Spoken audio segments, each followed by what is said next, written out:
ശാരീരികവും മാനസികവുമായ പീഡനങ്ങളുമൊക്കെ ഏറ്റുവാങ്ങുന്ന വിധത്തിൽ കുടുംബത്തിൻ്റെ ഏതെങ്കിലും ഇരുണ്ട മൂലയിൽ നിശബ്ദരായി അവശേഷിക്കുന്നവരായിട്ട് നിർത്തുക എന്നുള്ളതിൽ പരം നന്ദികേട് വേറെ എന്താണുള്ളത്, അല്ലേ? പക്ഷേ നിർഭാഗ്യവശാൽ വികസിത മുതലാളിത്തത്തിൻ്റെ മുദ്രാവാക്യമാണ് യൂസ് ആൻഡ് ത്രോ എന്നുള്ളത്. ഓറഞ്ചിൻ്റെയൊക്കെ നീര് വലിച്ചൂറ്റി കുടിച്ച് ആ ചണ്ടി വളരെ നിർദ്ദയം വലിച്ചെറിയുന്നത് പോലെ മനുഷ്യരെ പരമാവധി ഉപയോഗിക്കുകയും ചൂഷണം ചെയ്യുകയും ചെയ്ത് വലിച്ചെറിയുക എന്നുള്ളതാണ് ഇന്ന് വ്യവസ്ഥ നിർദ്ദേശിക്കുന്നതായ കാര്യം. അതിനപ്പുറത്തേക്ക് വളരണമെന്നുണ്ടെങ്കിൽ സമൂഹത്തിൽ നിലനിൽക്കുന്ന നന്മയുടെ എല്ലാ അംശങ്ങളും ക്രോഡീകരിക്കുന്നതിന് വേണ്ടി ശ്രമകരമായ ഇടപെടലുകൾ നടത്തേണ്ടിയിരിക്കുന്നു. അരിമ്പൂർ ഗ്രാമപഞ്ചായത്ത് ആ ദിശയിലാണ് പ്രവർത്തിക്കുന്നത്. അത് വളരെയധികം അഭിനന്ദനീയമാകുന്നത് അതുകൊണ്ടാണ്. ഈ സമൂഹത്തിൽ നിലനിൽക്കുന്ന നന്മകളെ തിരിച്ചറിഞ്ഞുകൊണ്ട് അതിനെ സമാഹരിച്ചുകൊണ്ട് മനുഷ്യ ജീവിതത്തിൻ്റെ നിസ്സഹായാവസ്ഥകളിൽ താങ്ങും തണലുമായി നിൽക്കാൻ പ്രാദേശിക ഭരണ സംവിധാനം എന്ന നിലയിൽ ഒരു പഞ്ചായത്തിന് കെൽപ്പുണ്ടാകുന്നു എന്ന് പറയുമ്പോൾ വലിയ പ്രതീക്ഷയാണ് അത് പങ്കുവയ്ക്കുന്നത്. അതിനെ മുൻനിർത്തിയാണ് ഞാൻ നേരത്തെ പഞ്ചായത്ത് ഭരണസമിതിയെ അഭിനന്ദിച്ചിട്ടുള്ളത്. ഇന്ന് ഈ ഹോളിൽ വന്നിരിക്കുന്നവരെല്ലാം ഞാൻ പറയുന്നത് അംഗീകരിക്കുമെന്നാണ് ഞാൻ കരുതുന്നത്. കാരണം വ്യക്തിഗതമായ നിലയിൽ തന്നെ ഓരോരുത്തരുടെയും വിവരങ്ങൾ വളരെ വിശദമായ രീതിയിൽ തന്നെ സമാഹരിച്ച് അതെല്ലാം ക്രോഡീകരിച്ച് ലഭ്യമാക്കുകയും ഓരോരുത്തർക്കും വേണ്ടുന്ന വ്യക്തിഗത പരിചരണത്തെക്കുറിച്ച് വളരെ വിശാലമായ നിലയിൽ ഉൾക്കൊള്ളുകയും ചെയ്യുന്ന ഭരണസമിതിക്ക് എല്ലാവരുടെയും ക്ഷേമം മുൻനിർത്തി ഇടപെടാൻ സാധിക്കട്ടെ എന്ന് ആത്മാർത്ഥമായിട്ട് ഞാൻ ആശംസിക്കുകയാണ്. നമ്മുടെ വയോജനങ്ങളുടെ പൂർണ്ണമായ പുനരധിവാസം ഉറപ്പാക്കാൻ സ്നേഹപൂർണമായ പരിചരണത്തിലൂടെ ശാരീരികവും മാനസികവുമായ പ്രശ്നങ്ങളെ അതിജീവിക്കാൻ അവർക്ക് കരുത്തു പകരാൻ പഞ്ചായത്ത് തലത്തിലുണ്ടാകുന്ന കൂട്ടായ്മയ്ക്ക് വലിയ സാധ്യതകളുണ്ട്. അത് സമർത്ഥമായി പ്രയോജനപ്പെടുത്താൻ കഴിവുള്ള നേതൃനിരയാണ് ഇപ്പോൾ ഈ പഞ്ചായത്തിൽ ഈ പ്രൊജക്റ്റുകൾക്ക് നേതൃത്വം നൽകുന്നത്. അത് പ്രതീക്ഷയോടുകൂടി തന്നെയാണ് നമ്മുടെ സാമൂഹ്യനീതി വകുപ്പ് കാണുന്നത്. ഒരു മോഡൽ പഞ്ചായത്ത് എന്നുള്ള നിലയിൽ ഈ പഞ്ചായത്തിലെ വയോജന പ്രവർത്തനങ്ങളുടെ അനുഭവങ്ങളെ കേരളം മുഴുവൻ നമുക്ക് അവതരിപ്പിക്കാൻ സാധിച്ചാൽ അത് നമുക്കൊരു വലിയ നേട്ടമായിരിക്കും. നമുക്ക് അത്തരത്തിലുള്ള പരിശ്രമങ്ങൾ തുടരാമെന്നാണ് എനിക്ക് സൂചിപ്പിക്കാനുള്ളത്. വേദിയിലിരിക്കുന്ന ഡോക്ടർ ഷാജി ഉൾപ്പെടെയുള്ളവർ വിദഗ്ധജനങ്ങളുടെ പൂർണ്ണ സംരക്ഷണം ഉറപ്പുവരുത്തുന്ന ഒരു നിയമം നിലവിലുണ്ട്. MWPSC act, maintenance and welfare of parents and senior citizens act. ഇത് നിലവിൽ വന്നിട്ട് വർഷങ്ങൾ ഇത്ര പിന്നിടുമ്പോഴും എല്ലാ വയോജനങ്ങൾക്കും അല്ലെങ്കിൽ സമൂഹത്തിനാകെ തന്നെയും അതിനെപ്പറ്റി എത്രത്തോളം അവബോധമുണ്ട് എന്നുള്ള കാര്യം സംശയമാണ്, അല്ലേ? എത്ര പേര് അങ്ങനെ ഒരു സംരക്ഷണ നിയമമുണ്ട് എന്ന് ഇവിടെ ഇരിക്കുന്നവർക്ക് അറിയോ? അതായത് മക്കൾക്കും പേരക്കുട്ടികൾക്കും, അടുത്ത ഉറ്റ ബന്ധുക്കൾ എന്നുള്ള നിർവചനത്തിൽ മക്കളും പേരക്കുട്ടികളും നിർബന്ധമായും ഉൾപ്പെടുന്നുണ്ട്. മക്കൾക്ക് മാത്രമല്ല പേരക്കുട്ടികൾക്കുൾപ്പെടെ വൃദ്ധജനങ്ങളെ പരിപാലിക്കുന്നതിനും ജീവനാംശം നൽകുന്നതിനും ഉത്തരവാദിത്തമുണ്ട് എന്ന് നിഷ്കർഷിക്കുന്ന നിയമമാണ് മുതിർന്നവരുടെയും രക്ഷിതാക്കളുടെയും സംരക്ഷണത്തിനും ക്ഷേമത്തിനുമുള്ള ആ നിയമം MWPSC ആക്ട് എന്ന് പറയുന്നു. യഥാർത്ഥത്തിൽ നമ്മുടെ വൃദ്ധജനങ്ങളെ ശാരീരികമോ മാനസികമോ ഒക്കെ ആയിട്ട് പീഡിപ്പിച്ചാൽ തടവും പിഴയും ചുമത്താവുന്ന ശിക്ഷയായിട്ടാണ് അത് കണക്കാക്കപ്പെടുന്നത്. പക്ഷെ ഇപ്പോഴും എത്രയോ വീട്ടകങ്ങളിൽ വിഹ്വലതയോടുകൂടി നമ്മുടെ വയോജനങ്ങൾ പേടിച്ചു വിറച്ച് കഴിയേണ്ടതായിട്ടുണ്ട് എന്നുള്ളത് നമ്മൾ അറിയുകയാണ്, അല്ലേ? ഇന്നിപ്പോൾ സാമൂഹ്യ മാധ്യമങ്ങളൊക്കെ ശക്തമായതുകൊണ്ട് ഉണ്ടായിട്ടുള്ള ഒരു ഗുണം ഇത്തരം കാര്യങ്ങൾ പെട്ടെന്ന് അറിയാൻ സാധിക്കുന്നുണ്ട്. എല്ലാ അനുഭവങ്ങളും നമ്മൾ അറിയുന്നില്ല, പക്ഷേ ഇത്തരം അനുഭവങ്ങൾ നടക്കുന്നുണ്ട് എന്ന് മനസ്സിലാക്കാൻ കഴിയുന്ന വിധത്തിലുള്ള ഒട്ടേറെ വീഡിയോകളും മറ്റും പ്രചരിക്കുമ്പോൾ നമ്മളത് കാണുന്നുണ്ട്. അപ്പോൾ തന്നെ ഇടപെടാൻ ശ്രമിക്കുന്നുണ്ട്. സാമൂഹ്യനീതി വകുപ്പിന് അങ്ങനെ ഇടപെടാനുള്ള സാധ്യതയുണ്ട് എന്ന് ഞാൻ നിങ്ങളെ അറിയിക്കുകയാണ്. അപ്പോൾ ക്രൈസിസിൻ്റെ ഘട്ടങ്ങളിൽ, പ്രതിസന്ധി ഘട്ടങ്ങളിൽ, അതായത് ഒറ്റയ്ക്കായി പോകുന്ന വയോജനങ്ങൾക്ക് അടിയന്തരമായിട്ട് ആശുപത്രിയിൽ പോകാനും അവര് ഒരു അഭയസ്ഥാനമില്ലാതെ പ്രയാസപ്പെടുകയാണെങ്കിൽ അവരെ നല്ല സുരക്ഷിതത്വമുള്ള ഹോമുകളിലേക്കാക്കാനും ഒക്കെ തന്നെ ഉതകുന്ന പദ്ധതിയാണ് വയോരക്ഷാ പദ്ധതി. ഇതിനു വേണ്ടുന്ന പണം മുൻകൂറായിട്ട് ഉപയോഗിക്കാൻ മുൻകൂറായിട്ട് തന്നെ ഓഫീസർമാർക്ക് നൽകിയിട്ടുണ്ട്. പ്രതിസന്ധി ഘട്ടം വരുമ്പോൾ പണമില്ലാത്തതുകൊണ്ട് ബുദ്ധിമുട്ടാൻ പാടില്ലല്ലോ എന്നുള്ള കാഴ്ചപ്പാടോടുകൂടിയാണ് അത് ചെയ്തിട്ടുള്ളത്. വയോമിത്രം എന്ന പദ്ധതി നഗരസഭകളിലും, എല്ലാ നഗരസഭകളിലും തെരഞ്ഞെടുക്കപ്പെട്ട ബ്ലോക്ക് പഞ്ചായത്തുകളിലും നടപ്പാക്കുന്ന ഒരു പദ്ധതിയാണ്. വാതിൽ പടിക്കൽ, വൈദ്യസഹായം, മരുന്നുകൾ, പാരാമെഡിക്കൽ സ്റ്റാഫിൻ്റെ സേവനം, അതുപോലെ വയോജന ക്ലബ്, അവർക്ക് സാഹചര്യം ഉണ്ടാകണം. അതിനാണ് പരമാവധി നമ്മൾ പരിശ്രമിക്കേണ്ടത്. ഈ വയോജനങ്ങളെ പരിത്യക്തരായി പറഞ്ഞയക്കാനല്ല, മക്കൾക്കും പേരക്കുട്ടികൾക്കും അവരെ നോക്കാനുള്ള സാമ്പത്തികവും സാമൂഹ്യവുമായിട്ടുള്ള ശേഷിയുണ്ടെങ്കിൽ തീർച്ചയായും അവർ നിൽക്കേണ്ടത് കുടുംബത്തിൽ തന്നെയാണ്. അതിനുള്ള അന്തരീക്ഷമാണ് നാം ഒരുക്കേണ്ടത്. തീരെ നിവൃത്തിയില്ലെങ്കിൽ ഒറ്റപ്പെട്ടു പോകുന്നവരെയാണ് ഹോമുകളിലേക്ക് അയക്കേണ്ടത്. പക്ഷെ ഇപ്പോൾ എല്ലാവരും വയോജന കേന്ദ്രങ്ങളിൽ അഭയം പ്രാപിക്കുന്ന ഒരു സ്ഥിതി ഉണ്ടാകുന്നു എന്ന് ഷോക്കോടുകൂടി, ഒരു ആഘാതത്തോടു കൂടി തന്നെ നമുക്ക് തിരിച്ചറിയാൻ പറ്റുന്നു. വയോജന മന്ദിരങ്ങളുടെ എണ്ണം വർദ്ധിപ്പിക്കുകയാണ് വേണ്ടത്. ഇപ്പൊ പെയ്ഡ് ഹോമുകളും കൂടി നടത്തണം എന്നുള്ളതാണ് സാമൂഹ്യ നീതി വകുപ്പിന്റെ പദ്ധതി നിർദ്ദേശങ്ങളുടെ ഭാഗമായിട്ട് ഉയർന്നു വന്ന ഒരാവശ്യം. സാമ്പത്തികമായി മുന്നിൽ നിൽക്കുന്നവരാണെങ്കിൽ പോലും മക്കൾ നോക്കാത്ത അവസ്ഥയിലും മക്കൾക്ക് തൊഴിലവസരങ്ങൾ തേടി വിദേശത്തേക്കൊക്കെ പോകേണ്ടി വരുന്ന സാഹചര്യത്തിലുമൊക്കെ തന്നെ പെയ്ഡ് ഹോമുകൾ അന്വേഷിക്കുന്നവരുമുണ്ട്. കേൾക്കണ്ട, നിങ്ങൾ ഉറക്കം വരുന്നുണ്ട? അതായത് ഞാൻ ആലോചിക്കുന്നത് എൻ്റെ കുട്ടിക്കാലം ഇപ്പം ആലോചിക്കുകയാണ് ഇവിടെ നിൽക്കുമ്പോൾ. എൻ്റെ അമ്മമ്മയും മുത്തച്ഛനും പകർന്നു തന്ന ഒരു വൈകാരിക സുരക്ഷ, അച്ഛനും അമ്മയും ജോലിക്ക് പോകുന്നവരാകുമ്പോൾ സ്വാഭാവികമായിട്ടും ഉണ്ടാകുന്ന ഒരു വാക്വം നികത്താൻ അമ്മുമ്മയും മുത്തച്ഛനും അല്ലാതെ പിന്നെ ആരാണ് ഈ ലോകത്തുണ്ടാവുക അല്ലേ? ഏറ്റവും അധികം, അതും ഒരു പക്ഷേ എനിക്ക് തോന്നുന്നത് മക്കളോട് തോന്നുന്നതിനേക്കാൾ വാത്സല്യ മുഗ്ധമായ രീതിയിലാണ് പേരക്കുട്ടികളോട് ഇടപെടുന്നത്. പിന്നെ അനുഭവങ്ങളുടെ വലിയ നിധിയാണ് ഓരോ വയോജനങ്ങളും, ജീവിതാനുഭവങ്ങളുടെ. പ്രത്യേകിച്ച് ഔദ്യോഗിക ജീവിതത്തിലൊക്കെ ലോകപരിചയം സമാഹരിച്ചിട്ടുള്ള നമ്മുടെ വയോജനങ്ങളുടെ ആ അനുഭവ സമ്പത്തിനെ നമ്മൾ പ്രയോജനപ്പെടുത്തുകയാണ് വേണ്ടത്. തലമുറകൾ തമ്മിലുള്ള ബന്ധം വളരെ സ്നിഗ്ധമായ നിലയിൽ ഉറപ്പിച്ചെടുക്കുമ്പോൾ അത് നമ്മുടെ ഹാപ്പിനെസ് ഇൻഡെക്സ് വർദ്ധിപ്പിക്കും എന്നാണ് എനിക്ക് തോന്നുന്നത്. നിന്ന് അണുകുടുംബത്തിലേക്ക് വഴിമാറിയപ്പോൾ ഏറ്റവും വലിയ അനാഥത്വം ഏറ്റുവാങ്ങേണ്ടി വരുന്നത് നമ്മുടെ കുട്ടികൾക്കാണ് എന്ന കാര്യത്തിൽ യാതൊരു സംശയവുമില്ല.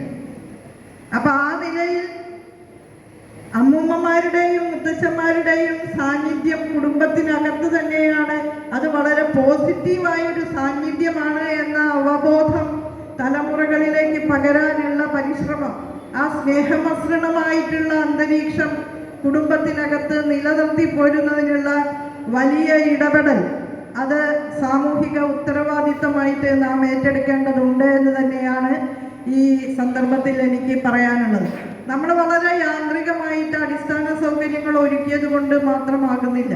മനുഷ്യൻ അപ്പം കൊണ്ട് മാത്രമല്ലല്ലോ ജീവിക്കുന്നത് എന്നൊരു വചനമുണ്ട് ബൈബിളിൽ. അപ്പോൾ വേറെ ചിലതൊക്കെ ഉണ്ടല്ലോ. അപ്പോൾ മാനസികവും വൈകാരികവുമായിട്ടുള്ള സുരക്ഷ വളരെ സുപ്രധാനമായിട്ടുള്ള ഒരു കാര്യമാണ്. അതുകൂടി ഒരുക്കേണ്ടതുണ്ട്. സാമൂഹ്യനീതി വകുപ്പ് ആരംഭിക്കുന്ന മറ്റൊരു പദ്ധതിയാണ് ഡിമെൻഷ്യ കെയറുമായി ബന്ധപ്പെട്ട് ഓർമ്മത്തോണി എന്ന് പറയുന്ന ഒരു പദ്ധതി. അതായത് മറവി രോഗങ്ങൾ, സ്മൃതിനാശം, മേധാക്ഷയം എന്നൊക്കെ പറയുന്ന മസ്തിഷ്കവുമായി ബന്ധപ്പെട്ട് വരുന്ന ചില ശോഷണങ്ങൾ, അത് പ്രായം ചെല്ലുമ്പോൾ പലരിലും പല റേഞ്ചിലാണ് ഉണ്ടാകുന്നത്. വയസ്സാകുമ്പോൾ ഓർമ്മക്കുറവ് ഉണ്ടാകുന്ന പ്രശ്നങ്ങളുണ്ടല്ലോ. അത് പരിഹരിക്കുന്നതിന് മെമ്മറി ക്ലിനിക്കുകൾ, മെമ്മറി സ്കാനിങ്ങും ഡോക്ടർമാരുടെയും മറ്റ് കെയർ ഗിവേഴ്സിൻ്റെയും ഒക്കെ പരിചരണം, ഇതൊക്കെ ചേരുന്ന ഒരു ബൃഹത് പദ്ധതിയായിട്ടാണ് ഓർമ്മത്തോണി വിഭാവനം ചെയ്യപ്പെടുന്നത്. ഇപ്പം തന്നെ 2 കേന്ദ്രങ്ങൾ സാമൂഹ്യനീതി വകുപ്പിനുണ്ട്. എടവനക്കാടും കുന്നംകുളവും ഡിമെൻഷ്യയുമായി ബന്ധപ്പെട്ട് പ്രവർത്തിക്കുന്ന 2 കേന്ദ്രങ്ങളുണ്ട്. കൊച്ചി കോർപ്പറേഷനിൽ Cochin university of science and technology Bodhi എന്ന പേരിൽ ഒരു പദ്ധതി നടപ്പാക്കുന്നുണ്ടായിരുന്നു. ഇപ്പോൾ സംസ്ഥാനം ഒട്ടാകെ നടപ്പാക്കാവുന്ന വിധത്തിലാണ് ഓർമ്മത്തോണി എന്ന പദ്ധതിയെ മുന്നോട്ട് കൊണ്ടുപോകാൻ ശ്രമിക്കുന്നത്. അത് മെമ്മറി ക്ലിനിക്കുകൾ, മറവിയുമായി ബന്ധപ്പെട്ട പ്രശ്നങ്ങളുള്ളവർക്ക് വലിയ സഹായമായി തീരുമെന്നാണ് കരുതുന്നത്. മരുന്നുകളുടെ ലഭ്യതയും ഒക്കെ ഉണ്ടാകുമ്പോൾ ആരോഗ്യപരമായ അവബോധം ഉയർന്നു വരികയാണല്ലോ കേരളത്തിൽ. ആരോഗ്യ സുരക്ഷാ സംവിധാനങ്ങളും ശക്തിയോടെ മുന്നോട്ട് പോവുകയാണ്. അപ്പോൾ അതിൻ്റെ ഭാഗമായിട്ട് വയോജനങ്ങളുടെ എണ്ണത്തിൽ കുറവ് വരികയാണ്. പക്ഷെ നമ്മുടെ യുവതലമുറയാകട്ടെ വിദേശങ്ങളിലേക്ക് കുടിയേറുകയും ചെയ്യുന്നുണ്ട്. ഇതിൻ്റെ ഭാഗമായിട്ടൊക്കെ ഉണ്ടായി വരുന്ന പ്രശ്നങ്ങൾ പഠിച്ചുകൊണ്ട് സംസ്ഥാന തലത്തിൽ വയോജന നയത്തെ പരിഷ്കരിക്കുന്നതിന് വേണ്ടിയിട്ടുള്ള നല്ല ശ്രമങ്ങൾ ഞങ്ങൾ നടത്തിയിട്ടുണ്ട്. ഉടനെ തന്നെ പരിഷ്കരിക്കപ്പെട്ട വയോജന നയം പ്രഖ്യാപിക്കാൻ നമുക്ക് സാധിക്കും. അതുപോലെ വയോജന കമ്മീഷനെ നിയോഗിക്കുന്നതിനുള്ള നിയമനിർമ്മാണം പൂർത്തീകരണ ഘട്ടത്തിലാണ്. വയോജനങ്ങൾക്കെതിരായിട്ടുള്ള ശാരീരിക ആക്രമണങ്ങളൊക്കെ വർദ്ധിച്ചു വരുന്ന സാഹചര്യത്തിൽ വയോജന കമ്മീഷൻ ഒരു അനിവാര്യതയാണ് എന്ന് ഗവൺമെൻറ് അംഗീകരിച്ച് കഴിഞ്ഞിരിക്കുകയാണ്. വയോജന കമ്മീഷൻ ഉടനെ നിലവിൽ വരും. നമുക്ക് നന്നായി പ്രവർത്തിക്കുന്ന വയോജന കൗൺസിലുകൾ സംസ്ഥാന തലത്തിലും ജില്ലാ തലത്തിലുമുണ്ട്. സംസ്ഥാന തലത്തിലെ കൗൺസിൽ വളരെ നല്ല നിലയിലാണ് ഇടപെടുന്നത്. ശ്രീ അമരവിള രാമകൃഷ്ണ സാറാണ് അതിന് നേതൃത്വം കൊടുക്കുന്നത്. വളരെ നല്ല രീതിയിലുള്ള ഇടപെടലുകളാണ് ഗവൺമെൻറ്റിന് വേണ്ട മാർഗനിർദ്ദേശങ്ങൾ നൽകിക്കൊണ്ട് വയോജന കൗൺസിൽ നിർവഹിക്കുന്നത്.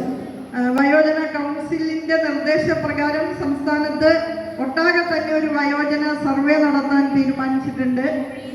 അതുപോലെ കെയർ ഗിവർമാർ, ഇപ്പോൾ ഹോം നേഴ്സുകളാണല്ലോ പല വീടുകളിലും വയോജനങ്ങളെ പരിചരിക്കുന്നത്. മക്കളും പേരക്കുട്ടികളും ആ ഉത്തരവാദിത്തത്തിൽ നിന്ന് പിന്മാറുമ്പോൾ അവിടേക്ക് കടന്നു വരുന്നവർക്ക് ശാസ്ത്രീയമായ അറിവിൻ്റെ കുറവ് പലപ്പോഴും ഉണ്ട്. വളരെ യാന്ത്രികമായിട്ട് വയോജനങ്ങളെ കൈകാര്യം ചെയ്യുമ്പോൾ ഉണ്ടാകുന്ന ബുദ്ധിമുട്ടുകളുണ്ട്. അതൊക്കെ പരിഹരിക്കാൻ കഴിയുന്ന വിധത്തിൽ ശാസ്ത്രീയ പരിശീലനം കെയർ ഗിവർമാർക്ക്, ഹോം നേഴ്സുകൾക്കൊക്കെ നിർബന്ധമാക്കുന്ന രീതിയിലുള്ള നിയമനിർമ്മാണവും നമ്മൾ നടത്താനിരിക്കുകയാണ്. അതുപോലെ കർമ്മശേഷി പ്രയോജനപ്പെടുത്താൻ കൂടിയുള്ള ഒരു പദ്ധതി നമുക്ക് തയ്യാറാക്കണം. ഈ അനുഭവ സമ്പന്നരായിട്ടുള്ള വയോജനങ്ങൾക്ക് സഹകരിക്കാവുന്ന മേഖലയിൽ തൊഴിലുൾപ്പെടെ അവർക്ക് നൽകാൻ കഴിയുന്ന വിധത്തിൽ അവരുടെ ഒരു ഡാറ്റാ ബാങ്ക് നമുക്ക് ഓൺലൈനായിട്ട് തന്നെ സമാഹരിക്കാനുള്ള നിർദ്ദേശം നൽകി കഴിഞ്ഞിട്ടുണ്ട്. ഓരോ പഞ്ചായത്ത് തലത്തിൽ തന്നെ സജീവമായ നിലയിൽ സമൂഹത്തിൽ ഇടപെട്ട് പ്രവർത്തിച്ചുകൊണ്ട് സംഭാവനകൾ നൽകാനും പരസ്പരം കൈകോർത്ത് പിടിച്ച് താങ്ങും തണലുമായി നിൽക്കാനും നമ്മുടെ വയോജനങ്ങൾ പരിശ്രമിക്കണം. വയോജന ക്ലബ്ബുകളിലൂടെ മാനസിക ഉല്ലാസത്തിന് ടൂറ് പോകുന്ന കാര്യം ഇവിടെ പറഞ്ഞപ്പോൾ സ്വാഗത പ്രസംഗത്തിലോ അധ്യക്ഷ പ്രസംഗത്തിലോ ടൂറ് പോകുന്ന കാര്യം പരാമർശിച്ചപ്പോൾ വളരെ വിടർന്ന മുഖവുമായിട്ടാണ് ഈ മുന്നിലിരിക്കുന്ന നമ്മുടെ പ്രിയപ്പെട്ട സഹോദരിമാരൊക്കെ ഇരിക്കുന്നത്, അല്ലേ? ടൂർ പോകാനൊക്കെ താല്പര്യരായി. ഞാൻ തന്നെ ഈയിടെ ഒരു സംഘം വയോജനങ്ങളെ ടൂർ പോകാനായിട്ട് യാത്ര അയക്കാനായി അവിടെ ചെന്നപ്പോൾ വളരെ സന്തോഷപൂർവ്വം കൃത്യസമയത്ത് തന്നെ റെഡിയായിട്ട് എത്തിയിട്ടാണ് എല്ലാവരും ഇരിക്കുന്നത്. വളരെ സന്തോഷത്തോടുകൂടിയാണ് യാത്ര പോകുന്നത്. അപ്പോൾ വയോജനങ്ങളുടെ മാനസിക ഉല്ലാസം ഉറപ്പാക്കാൻ കഴിയുന്ന വയോജന ക്ലബ്ബുകൾ സജീവമായിട്ട് കൊണ്ടുപോകാൻ പഞ്ചായത്തുകൾക്ക് കഴിയണം. വയോജന പാർക്കുകൾ, തുറന്ന ഇടങ്ങൾ ലഭ്യമാകണമെങ്കിൽ പഞ്ചായത്തിൻ്റെ നേതൃത്വത്തിൽ വയോജന പാർക്കുകൾ ഉണ്ടാക്കണം. അവിടെ കലാപരിപാടികൾ അവതരിപ്പിക്കാനും ആനുകാലിക സാമൂഹ്യ വിഷയങ്ങൾ ചർച്ച ചെയ്യാനും ഒക്കെയുള്ള വേദികൾ സൃഷ്ടിക്കണം. അങ്ങനെ ഒത്തുകൂടാനും പരസ്പരം ഊന്നുവടികളായി നിൽക്കാനും ഒക്കെ തന്നെ നമുക്ക് ഈ വയോജനങ്ങളുടെ തന്നെ നെറ്റ്വർക്ക് പ്രയോജനപ്പെടുത്തണം. ഒരു തലമുറയിൽ നിന്ന് മറ്റൊരു തലമുറയിലേക്ക് സ്നേഹവാത്സല്യപൂർവ്വം തന്നെ അനുഭവങ്ങളുടെ വിനിമയം നടക്കാവുന്ന രീതിയിലുള്ള ഈടുറ്റ ബന്ധങ്ങൾ നമുക്ക് സൃഷ്ടിക്കണം. ആ ദിശയിലൊക്കെ പുതുകാൽവയ്പുകളുമായിട്ട് കേരളത്തിന് മാതൃകയാകാൻ അരിമ്പൂർ ഗ്രാമപഞ്ചായത്തിന് നിശ്ചയമായും ശേഷിയുണ്ട്. അത് സാധ്യമാകട്ടെ എന്ന് ആത്മാർത്ഥമായിട്ട് ആശംസിച്ചുകൊണ്ട് ഞാൻ എൻ്റെ വാക്കുകൾ ചുരുക്കുകയാണ്. ഇന്നത്തെ നമ്മുടെ ഈ പരിപാടി ഉദ്ഘാടനം ചെയ്തതായിട്ട് സസ്നേഹം അറിയിക്കുന്നു. അഭിവാദ്യം. പരിപാടികളിൽ പ്രവർത്തിക്കുന്ന വയോജന ക്ലബ്ബുകൾ, 202 കുടുംബശ്രീ കൂട്ടായ്മകളിൽ പ്രവർത്തിക്കുന്ന നമ്മുടെ വയോജന സ്വയമായിട്ട് അത് പരിഹരിക്കാനായിട്ട് ഒരു പരിജ്ഞാനമില്ലാത്ത ആളുകളുടെ സംവിധാനങ്ങൾ നടപ്പാക്കാൻ കഴിയില്ല. ആ ഘട്ടത്തിലാണ് നമ്മുടെ പഞ്ചായത്ത് നമ്മുടെ ഗുഹാസനെ ആരോഗ്യ സർവകലാശാലയെ സമീപിക്കുന്നത്. ഇക്കാര്യത്തിൽ ഞങ്ങൾക്ക് സഹായം വേണമെന്നാണ് നമ്മുടെ ഷാജി സാറിനെ കണ്ട് നമ്മൾ ആവശ്യപ്പെട്ടത്. അപ്പോൾ എന്താ പറയുക, സഹായം മാത്രമല്ല, മെഡിക്കൽ കോളേജ് അങ്ങനെ തരാനാണ് നമ്മളോട് പറ്റിയ ഓഫർ. നമുക്ക് വേണ്ടി ആഴ്ചയിൽ 1 മണിക്കൂർ ഓൺലൈൻ കടപ്പാടിൻ്റെയും കരുതലിൻ്റെയും ഇന്ത്യയിലെ ഏതൊരു സംസ്ഥാനം എടുത്തു നോക്കിയാലും കേരളം നമ്പർ 1 നിൽക്കുന്നത് നമ്മുടെ ഈ സ്നേഹവും കരുതലും തന്നെയാണ് എന്നുള്ള കാര്യത്തിൽ യാതൊരു സംശയമില്ല.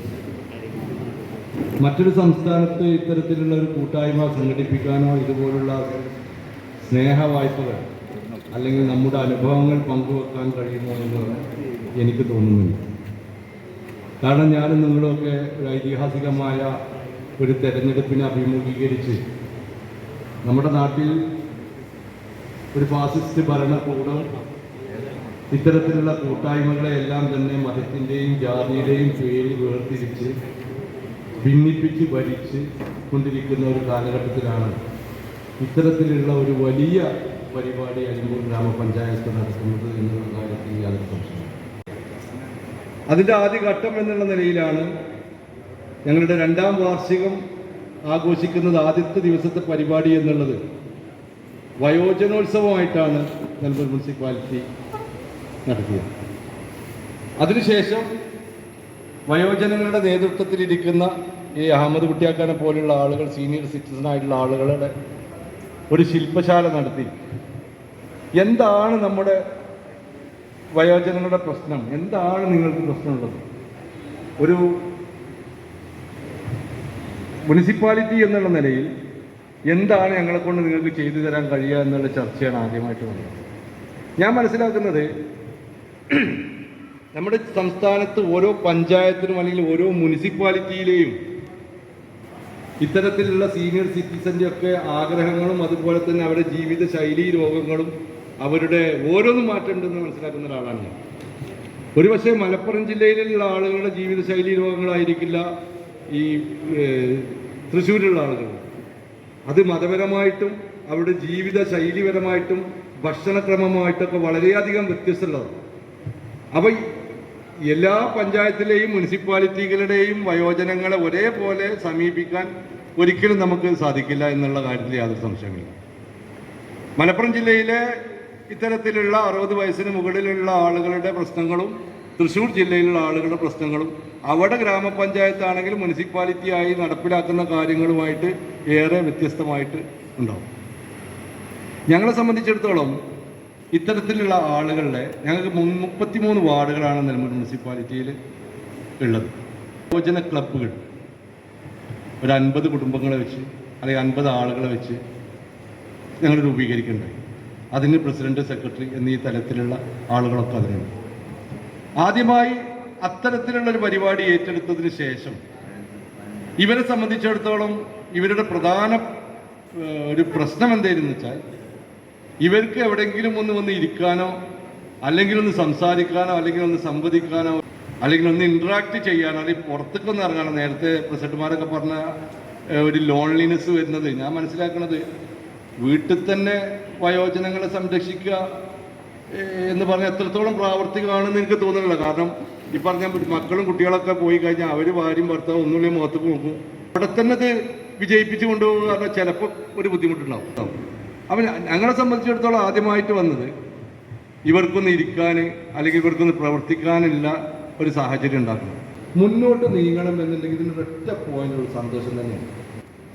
ഞാനിവരോട് പറയും, നിങ്ങളത് അങ്ങനെ നിൽക്കേണ്ട കാര്യമില്ല. നമ്മുടെ ജീവിതത്തിൽ നമ്മുടെ എല്ലാ വിയർപ്പ് ഒഴുക്കി അവരെ നല്ല രീതിയിൽ കല്യാണം കഴിച്ച് സന്തോഷമായി അവർക്ക് കൊടുക്കേണ്ടത് കൊടുത്ത് പറഞ്ഞയച്ച് അവരുടേതായിട്ട് നോക്കുക. അത് വെച്ചിട്ട് ഇടയ്ക്ക് വരുമ്പോൾ തിരിഞ്ഞു നോക്കണ്ടെന്നല്ല പറഞ്ഞത്. ഇവരുടെ മക്കൾക്ക് വേണ്ടിയിട്ട് നമ്മുടെ ജീവിതം അവർ പറയുന്നതിനനുസരിച്ച് വളർത്തിക്കൊണ്ടുപോകേണ്ട കാര്യമില്ല. നമുക്ക് ഏത് രീതിയിലാണോ സന്തോഷം.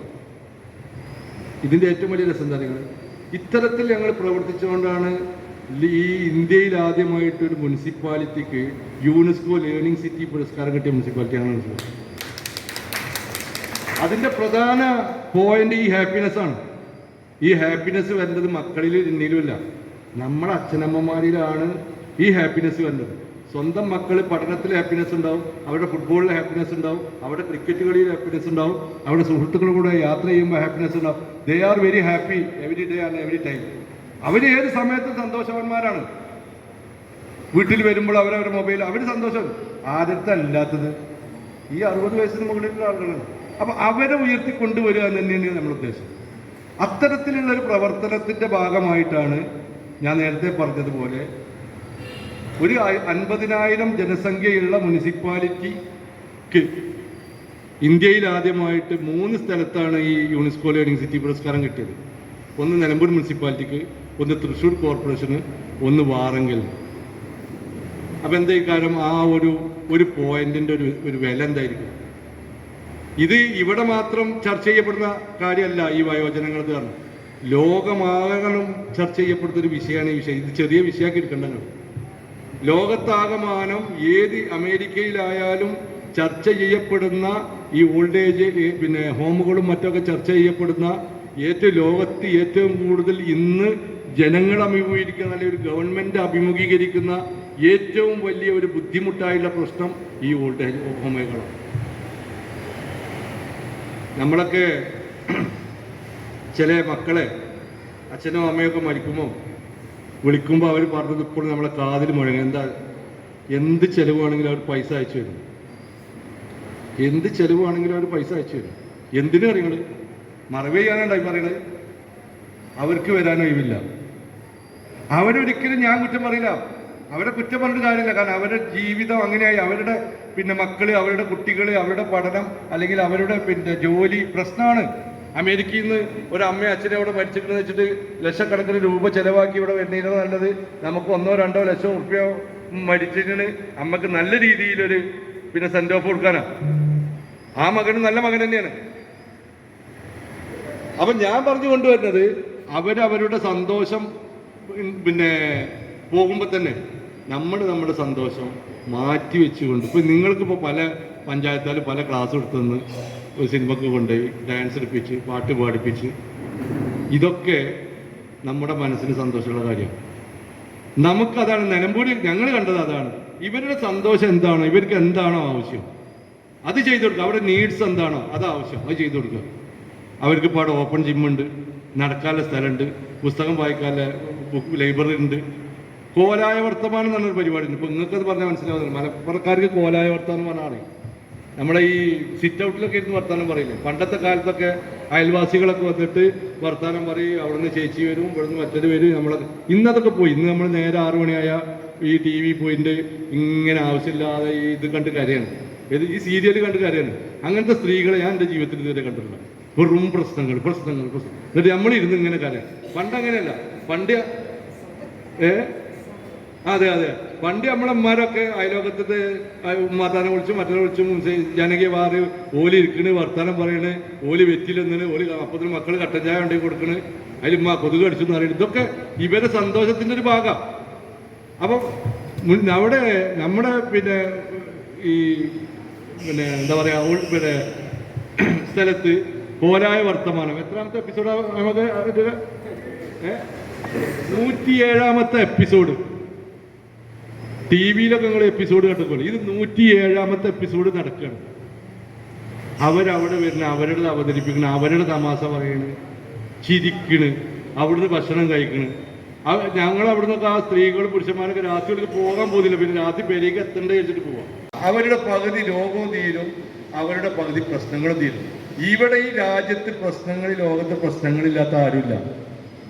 എല്ലാവർക്കും പ്രശ്നം. അപ്പൊ യൂസുഫ് അലിയൊക്കെ കാര്യങ്ങൾ വലിയ ആളായിട്ടുള്ള അയാൾക്ക് പ്രശ്നമില്ല.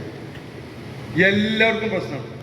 അപ്പൊ നമ്മളെ സംബന്ധിച്ചിടത്തോളം എന്താണ് ഈ ജാതി മത ഭേദമന്യാസം വിട്ടിട്ട് നമുക്ക് ഏത് ദൈവത്തിനോടാണ് അവരോട് ആത്മാർത്ഥമായി പ്രാർത്ഥിച്ചിട്ട് നമ്മുടെ കൂടെയുള്ള ഒരാളെ സ്നേഹിക്കാൻ കഴിഞ്ഞാൽ അല്ലെങ്കിൽ അവരെ കരുതാൻ കഴിഞ്ഞാൽ അത് തന്നെയാണ് ഏറ്റവും വലിയ സൗഹൃദവും ഏറ്റവും വലിയ സന്തോഷവും ഏറ്റവും സൗഹൃദ പഞ്ചായത്തോ സൗഹൃദ മുനിസിപ്പാലിറ്റിയൊക്കെ അപ്പോഴാണ്.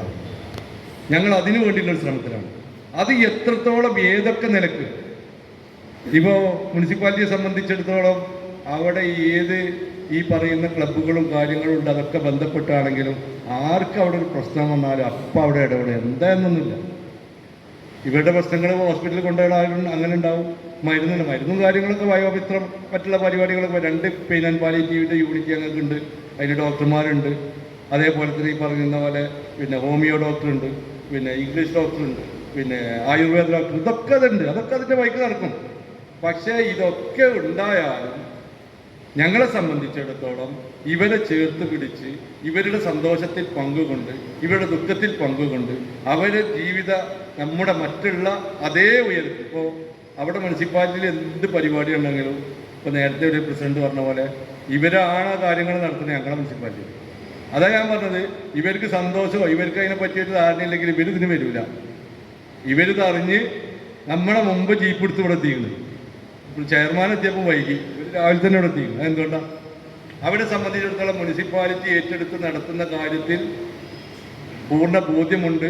മുനിസിപ്പാലിറ്റി അവരെ ചേർത്ത് പിടിക്കുമെന്നുള്ള പൂർണ്ണ വിശ്വാസം അവർക്കുണ്ട്. അവരുടെ വിഷയം എന്താണോ അതവിടെ ഇടപെടണം. ഇപ്പം മുനിസിപ്പാലിറ്റിയിൽ ഞങ്ങളൊരു സഹായ കേന്ദ്രം തുടങ്ങി. ഇപ്പം ഞാൻ വന്നപ്പോൾ എന്നോട് ഒരാൾ പറഞ്ഞു, പിന്നെ വേങ്ങര പഞ്ചായത്ത് പറഞ്ഞത് 60 വയസ്സിനുള്ള ആളുകൾക്ക് ചായക്ക് 3 ഉറുപ്പിക എടുത്താൽ മതി, 70 വയസ്സുകാർക്ക് 2 ഉറുപ്പിക. രസമാണ്, ഏറ്റവും നല്ലൊരു മാതൃകാപരമായ ഒരു പദ്ധതിയാണ്. അപ്പം ഞാൻ പറഞ്ഞു, നമ്മുടെ മുനിസിപ്പാലിറ്റിയിൽ വരുന്നവർക്കൊക്കെ ചായ ഫ്രീ ആണ്. ഒക്കെ ഈ പറയുന്ന ഓൾഡ് ഏജ് ആളുകളെ വിചാരിച്ച് ചെയ്യുന്ന കേട്ടോ, അല്ലാതെ വേറൊന്നുമല്ല. നമ്മുടെ ഈ ആളുകൾ ഇത്തരത്തിലുള്ള അമ്മ സഹോദരന്മാർ, അമ്മമാർ, അച്ഛനന്മാരൊക്കെ വരുമ്പോൾ അവരെ അവിടെ കരുതാൻ ഒരാളുണ്ട്. അപ്പം നമ്മളെ സംബന്ധിച്ചിടത്തോളം ഓരോ പഞ്ചായത്തിലും നടപ്പിലാക്കുന്ന ഇത്തരം പദ്ധതിക്ക് ഇത്തരത്തിലുള്ളൊരു പരിപാടിയിൽ പങ്കെടുക്കാൻ ആഗ്രഹിക്കുന്നതും വരുന്നതും നിങ്ങളോടുകൂടെ ഇരിക്കാനും നിങ്ങളുടെ സങ്കടങ്ങൾ കേൾക്കാനും അല്ലെങ്കിൽ നിങ്ങൾ കൈമാറുന്ന ഓരോ സംഗതികളും ഇപ്പോൾ ഏതൊരു പഞ്ചായത്തിൽ നിന്ന് പുതിയ പദ്ധതികൾ എന്ത് നമുക്ക് തോന്നുകയാണെങ്കിലും അത് നമുക്ക് എങ്ങനെ നടപ്പിലാക്കാൻ പറ്റും എന്നുള്ളത് നോക്കുക. അപ്പോൾ ഞങ്ങൾ ഈ പ്രവർത്തനങ്ങൾ കൊണ്ടൊക്കെ തന്നെയാണ് ഞാൻ പറഞ്ഞത് നമുക്ക് യുനെസ്കോ ലീഡിംഗ് സിറ്റി പുരസ്കാരം കിട്ടിയതും കേരളത്തിലെ ഏറ്റവും നല്ല മുനിസിപ്പാലിറ്റി വയോജന സൗഹൃദ മുനിസിപ്പാലിറ്റിയെ ഞങ്ങളെ പ്രഖ്യാപിച്ചതും. ഇതിനോടൊപ്പം തന്നെയാണ് ഞാൻ മറ്റൊരു വിഷയം പറഞ്ഞത്. ഇവിടെ ഈ പറയുന്ന ഭിന്നശേഷിക്കാരായിട്ടുള്ള ഇപ്പം ഇതൊന്നും മുനിസിപ്പാലിറ്റിയോ ഒരു പഞ്ചായത്തോ ഒരു പക്ഷേ ശ്രദ്ധിക്കാതെ, കാരണം ഇതൊന്നും വോട്ട് ബാങ്കല്ല. പക്ഷെ അങ്ങനെ കഷ്ടപ്പെടുന്ന ധാരാളം ഉമ്മപങ്ങന്മാർ അല്ലെങ്കിൽ സഹോദരന്മാർ നമ്മുടെ നാട്ടിൽ. അത് ആരെങ്കിലും നമ്മുടെ വീട്ടിൽ, ഞാൻ വിഷയത്തെ മാറ്റി പറയല്ല, എൻ്റെ കൂടെ ഒന്ന് ജസ്റ്റ് ഒന്ന് സൂചിപ്പിക്കണം, ഏതെങ്കിലും വീട്ടിൽ അത്തരത്തിലുള്ള ഒരാണോ പെണ്ണോ സഹോദരനോ സഹോദരിയോ ഉണ്ടെങ്കിൽ ആ വീട് ശരിക്കും നരകാണ്. പുരുഷന്മാർ ജോലിക്കും കാര്യം പോയി ഈ സ്ത്രീ ഈ കുട്ടിയെ നോക്കി ജീവിപ്പിക്കുക എന്ന് പറഞ്ഞാൽ വലിയൊരു കഷ്ടപ്പാടാണ്. ഈ സാധാരണക്കാരൻ്റെ വിഷമങ്ങളൊന്നും ആലോചിച്ച് നോക്കി. ഇത്തരത്തിലുള്ള മക്കളുള്ള ധാരാളം കുടുംബങ്ങൾ നമ്മളവിടെ. ഞങ്ങളിപ്പോൾ അവർക്ക് വേണ്ടിയിട്ടൊരു ഫിസിയോതെറാപ്പി യൂണിറ്റ് തുടങ്ങാൻ വേണ്ടിയുള്ള കാര്യങ്ങൾ ചെയ്ത് ഈ അടുത്ത മാസം ഞങ്ങളത് ഉദ്ഘാടനം ചെയ്യുന്നു. കാരണം എന്താ വെച്ചാൽ ഈ ഫിസിയോതെറാപ്പി ചെയ്തുകൊണ്ടിരിക്കുന്ന കുട്ടികൾക്ക് 200-300 രൂപ കൊടുക്കണം എവിടെയെങ്കിലും പോയി അങ്ങനെ ചെയ്യാം. അത് ഈ കുട്ടികളെ ചിലപ്പോൾ ഓട്ടോറിക്ഷയ്ക്ക് കൊണ്ടുനടക്കാൻ കഴിയില്ല, അല്ലെങ്കിൽ ജീപ്പ് വേണ്ടി വരും, അങ്ങനെയൊക്കെയുള്ള കുട്ടികളൊക്കെയാണ്. അപ്പോൾ ഈ കഷ്ടപ്പാട് കണ്ടിട്ട് ഇത്തരത്തിലുള്ള ആളുകളെ ചേർത്ത് പിടിക്കാൻ കൂടി തീരുമാനിച്ചുകൊണ്ട് തന്നെയാണ് മുന്നോട്ട് പോകുന്നത്. അത് തന്നെ അവർക്ക് വേണ്ടിയിട്ട് ഒരു ഈ ഭിന്നശേഷി റിസർച്ച് സെൻ്റർ ഓട്ടിസം പാർക്ക് അതിന് സ്ഥലം കണ്ടെത്തി അത് തുറക്കാൻ പോകണം. അപ്പോൾ അത്തരത്തിലുള്ള ഈ പറയുന്ന നാട്ടിലുള്ള ഇങ്ങനെയുള്ള ആളുകളെയൊക്കെ ചേർത്ത് പിടിച്ച് അവരും കൂടെ സന്തോഷവാന്മാരായി ഈ നാട്ടിലെല്ലാവരും വളരെ സൗഹാർദ്ദത്തോടെ സംസാരിച്ച് മുന്നോട്ട് പോകുമ്പോഴാണ് നമ്മൾ നല്ലൊരു വയോജന സൗഹൃദം അല്ലെങ്കിൽ നാട് സൗഹൃദം ആയി മാറുന്നത് എന്നാണ് എനിക്ക് നിങ്ങളോട് പറയാനുള്ളത്. ഈ പറയുന്ന വിഷയങ്ങളിലെല്ലാം തന്നെ എല്ലാ പഞ്ചായത്ത് പ്രസിഡന്റുമാരും അതുപോലെ തന്നെ ഈ മറ്റുള്ളവരൊക്കെ അവതരിപ്പിച്ച ആ കാര്യങ്ങളൊക്കെ തന്നെ ഇപ്പോൾ ഞങ്ങൾ ഈ അവസാനം ഈ ഒരാഴ്ച മുമ്പാണ് വീഴ്ച എന്നൊരു പദ്ധതി ആവിഷ്കരിച്ച് നടപ്പിലാക്കിയത്. ഇലയും കൂടെ കൂടിയിട്ട് വീഴ്ച. തീർച്ചയായും ആ ക്ലാസ് ഇപ്പോൾ ഏതൊരു പഞ്ചായത്തിലും നമ്മുടെ വയോജനങ്ങൾ കൊടുക്കേണ്ട ഒരു ക്ലാസ്. കാരണം നമ്മുടെ ഒരു പ്രായമായി കഴിഞ്ഞാൽ നമ്മുടെ സ്ലിപ്പായി വീഴും, നമ്മൾ എന്തൊക്കെ ശ്രദ്ധിക്കണം, എങ്ങനെയൊക്കെ നമുക്ക് അതിന് രക്ഷപ്പെടാം, അല്ലെങ്കിൽ അത് പറ്റിക്കഴിഞ്ഞാൽ നമുക്ക് എന്തൊക്കെ വലിയൊരു സംഭവമില്ല. അത് ഏകദേശം 100-200 ചില ആളുകളിലെ അതിൽ പങ്കെടുത്തു. അത് ഒരു കഴിഞ്ഞ ആഴ്ച നടത്തിയ സംഭവമാണ്. ഇപ്പം മിനിഞ്ഞാന്ന് ഞങ്ങൾ നടത്തിയത് ഭക്ഷണ ക്രമീകരണമായിട്ടാണ്. ഞാൻ ഈ രണ്ട് പറഞ്ഞ കാര്യങ്ങൾ പ്രത്യേകം ശ്രദ്ധിക്കും. അതായത് മറ്റുള്ളതൊക്കെ ഇപ്പോൾ നിങ്ങൾക്ക് ഉണ്ടെന്ന് പറഞ്ഞല്ലോ. പിന്നെ നമ്മൾ സിനിമക്ക് പോകണ്, പാട്ട് പാടുന്നു, കോലായി വർത്തമാനം നേരത്തെ ഞാൻ പറഞ്ഞു. അത് നമ്മൾ വന്നിരുന്ന് നമ്മുടെ കാര്യങ്ങൾ പറഞ്ഞ് ചിരിക്കണ്, കഥ പറയണ്, എഴുതുന്നു, വളരെ ഹാപ്പി ആയിട്ടാണ് നമ്മൾ വിട്ടു.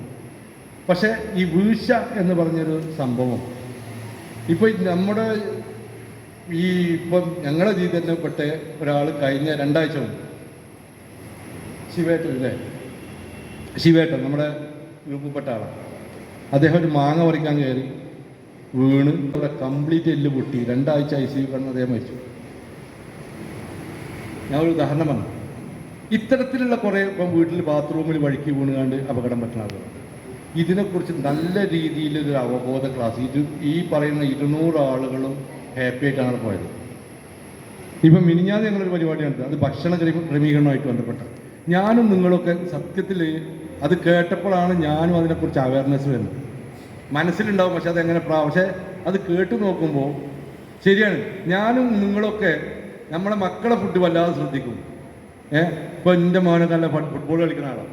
അപ്പോൾ ഞാൻ വൈഫിനോട് പറയും, ഓൻ ഈ സമയത്താണ് മുട്ട കൊടുക്കേണ്ടത്, പാല് കൊടുക്കേണ്ടത്, അല്ലെങ്കിൽ കാൽസ്യം ഉള്ള ഭക്ഷണം കൊടുക്കേണ്ടത്, ഈ സമയത്താണ് അവൻ്റെ എല്ല് വളരുക, ഈ സമയത്താണ് അവന് ഹൈറ്റ് വെക്കാൻ കഴിയുക, ഇന്നത് കൊടുക്കും. പക്ഷേ നമ്മളെ അച്ഛനമ്മമാർ ഇതേപോലെ 60 വയസ്സ് കഴിഞ്ഞാൽ തീർച്ചയായും ആ വീട്ടുകാർ ശ്രദ്ധിക്കേണ്ട വലിയൊരു വിഷയമാണ് അവരുടെ ഭക്ഷണക്രമം. കാരണം അവർ ജീവിതശൈലി രോഗങ്ങൾ ഉള്ള ആളുകളാണ്. മരുന്നൊക്കെ നമ്മളെ മക്കൾ വാങ്ങി തരുന്നുണ്ടാവും, അല്ലെങ്കിൽ ഞങ്ങളെ വയോമിത്രം നമ്മളവിടെയൊക്കെ ഫ്രീ ആയിട്ട് കൊടുക്കുന്നുണ്ട്, അതൊക്കെ ഉണ്ടാവും. പക്ഷേ ഭക്ഷണം നമ്മൾ അധികം രാത്രി കഞ്ഞി, ചോറ്, ഇത്തരത്തിൽ നമ്മുടെ ആരെയും കുറ്റം പറയട്ടെ, നമ്മുടെ ശൈലി അങ്ങനെയാണ്. അത് നമ്മൾ വളരെയധികം ശ്രദ്ധിക്കണം.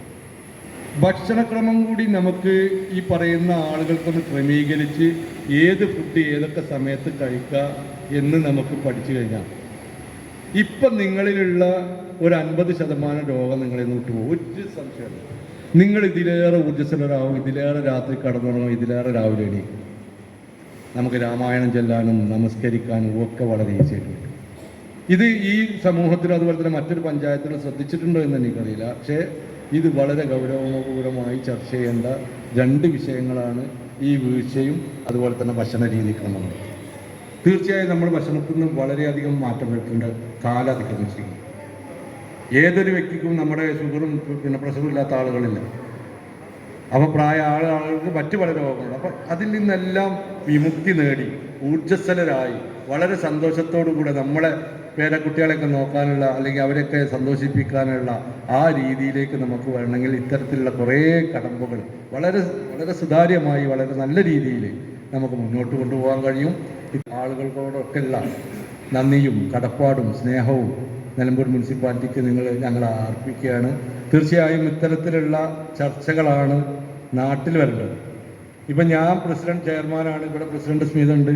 സ്മിത ഇല്ലെങ്കിലും ഞാൻ ഇല്ലെങ്കിലൊക്കെ റോഡ് ഉണ്ടാവും, പാലുണ്ടാവും, ഡ്രെയിനേജ് ഉണ്ടാവും, ആളുകൾക്ക് ഓരോന്ന് ആവശ്യങ്ങളായി വരും. അതിനൊന്നും സംശയമില്ല. ജനങ്ങൾക്ക് അത് വേണം, അതൊക്കെ ഉണ്ടാവും. പക്ഷേ ഇത്തരത്തിലുള്ള ആളുകളെ കൂടിക്കൂട്ടി അല്ലെങ്കിൽ ചേർത്ത് പിടിച്ച് മുന്നോട്ട് കൊണ്ടുപോയി പോകുമ്പോഴാണ് ഒരു ഭരണസമിതി. ഇപ്പം അരിമ്പൂർ ഗ്രാമപഞ്ചായത്ത് യഥാർത്ഥ ഗ്രാമപഞ്ചായത്താണ്.